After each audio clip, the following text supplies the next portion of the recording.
नीलगाईंमुळे 6 एकरावरील पिके उद्ध्वस्त, शेतकऱ्यांवर दुबार पेरणीची वेळ. आधीच निकृष्ट बियाण्यांमुळे हतबल झालेल्या शेतकऱ्यांना अनेक अडचणींचा सामना करावा लागतोय. शेतकऱ्यांपुढील अडचणींची ही मालिका थांबता थांबत नसल्याचे चित्र आहे.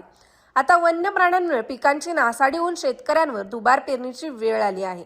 बुलढाणा जिल्ह्यातील मेहकर तालुक्यातील जानेफळ शेत शिवारातील शेतकऱ्यांना हा वाईट अनुभव आला आहे.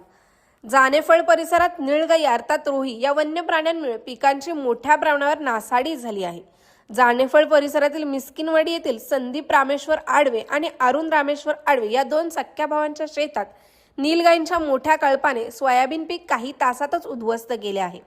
काही दिवसांपूर्वीच 6 एकर शेतीत सोयाबीनची पेरणी केली होती. हे दोन्ही भाऊ पिकांची डवरणी करण्यासाठी शेतात गेले होते. मात्र शेतात पाऊल टाकताच त्यांना मोठा धक्का बसला.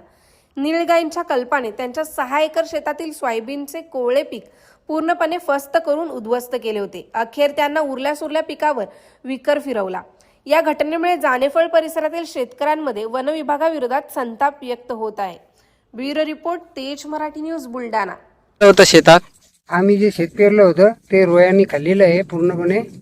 असे सरकारनं काहीतरी आम्हाला त्याच्यासाठी काही कंपाऊंड. किती संख्या आहे अंदाजे रोही किती असू शकतं? आमच्या शेतात 50-60 रोई येतात रोज. बरं, वन विभागाकडे काय मागणी आहे मग तुमची? आता काहीतरी त्याच्यासाठी मदत करावी, जाळी, कंपाऊंड, काही काही हे आपल्या झटका मशीन, बर, याचे काहीतरी द्यावं. नुकसान झालेलं आहे भरपूर तुमचं. नुकसान भरपूर म्हणजे जवळजवळ तुडवा करतात आणि खातात पण ते.